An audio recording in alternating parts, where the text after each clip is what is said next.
Welcome. It's the Matic. It's the illest blurred in the land. Welcome back, Legends community, returning Legends. Welcome back to the channel. Thanks again for supporting, watching, commenting. Also, new Legends, welcome to the channel. Thanks for tuning in. Hope you stay around for a while. Watch, like, comment as well.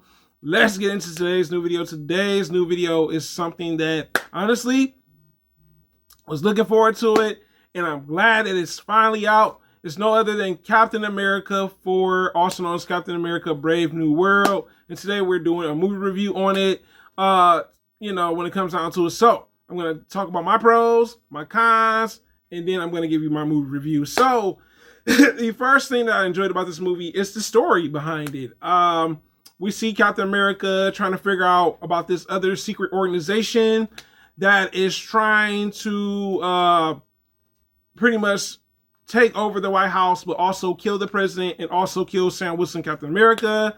And also that some of these people that's in the White House can't be trusted. So it's got thriller vibes to it, superhero, drama, political, genre, all wrapped into like one movie. And I thought that was a really good challenge to add those genres within the movie. That really worked. The next thing that I consider the pro is the performance of Anthony Mackie playing Sam Wilson. He is starting to become one of those actors I can see do lead roles more now. I think he's starting to establish, like, you know what? I can do lead role movies like other black actors. And it's no denying it. I like that he plays Sam Wilson. His character, him not wanting to follow the same footsteps as Steve Rogers, Captain America, the pressures of that. Should I take the serum? Should I not take the serum? That was something that was really explored throughout the movie. Also, Harrison Ford, you know what I'm saying? Being General Ross and showing that he, as General Ross becoming president, he had his own issues and things that he was going through as a president. Stressed out. He had to negotiate, making speeches. He was giving president vibes, you know what I'm saying? He wasn't liked as president. Sometimes when people are in those positions, they're not liked by people within the nation that they live in. So we see that aspect of it too. And I thought that was well explored. I'm not going to lie to you guys. I'm like, you know what? It definitely was given. It was given. Let's get to the next pro. Next pro, chemistry amongst the actors, all right? So I really like that Sam Wilson and Falcon, their working relationship, they're both heroes trying to save their country. We see Falcon kind of being the new Falcon, because you have to remember Sam Wilson was the original Falcon that we saw in our previous Avengers movies. Then he became Captain America due to Steve Rogers. He gave him the shield and showing the new Falcon the ropes, how to be a decent Falcon as a hero. So it's like giving me hero and sidekick, you know what I'm saying, vibes when it came to it, and them helping one another out to figure out who's behind this deal with this secret buyer, all right? Really worked. Now, the next thing that I liked about this movie was the chemistry between the super soldier Isaiah Bradley and also Sam Wilson and the new Falcon. I like their relationship. Isaiah reminded me of like the cool older uncle. He's kind of like the voice of reason. He's cool. He's fun to hang out with. You know what I'm saying? Sam Wilson character also reminded me of like, maybe that's like his nephew. Consider him like a nephew because he's teaching him things. He's showing him love, you know, when he goes to Philly and all that stuff. And also the other one, Falcon. These are like his nephews as superheroes.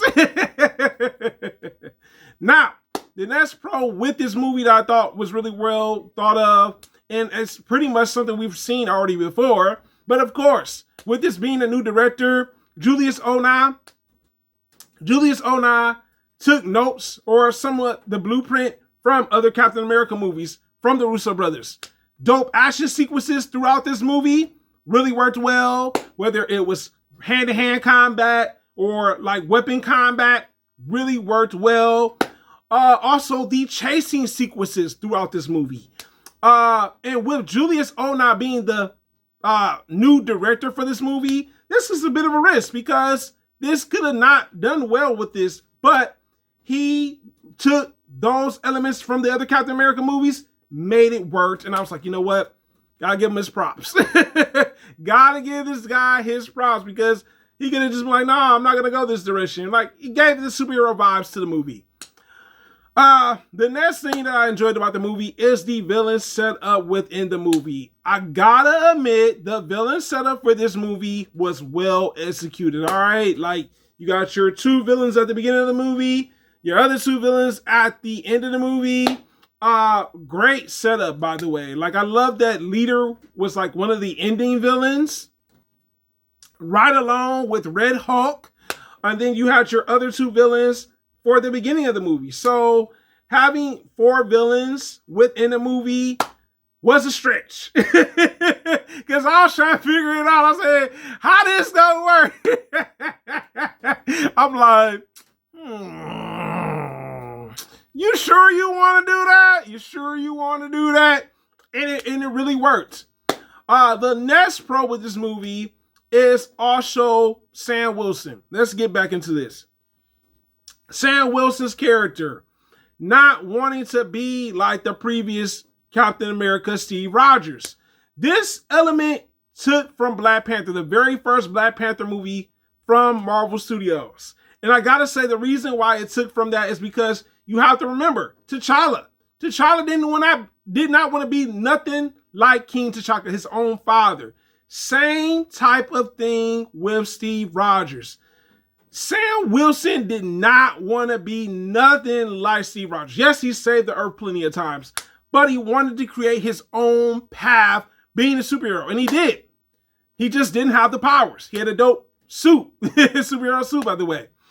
The other thing that I enjoyed about the movie is the ending sequence between actually Captain America versus Red Hulk. Thought that the fighting sequences throughout this movie were well executed. I was like, okay, between the last villain of the movie and just the setup for it, hey, it works. It works.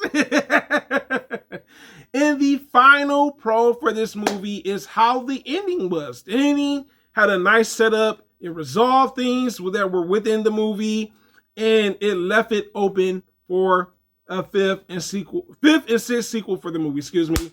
So let's get into the cons of the movie.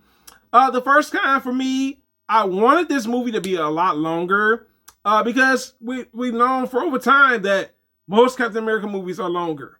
I'm pretty sure it's a reason why they cut it down some. We'll probably find that out eventually, right? We usually do after the movie comes out. The other con with this movie is something that I felt like they should have changed the title. The title was a little misleading because this is, after all, a hero and another hero working together. This should have been called The Captain America and the Falcon. Just like the show, The Falcon and the Winter Soldier.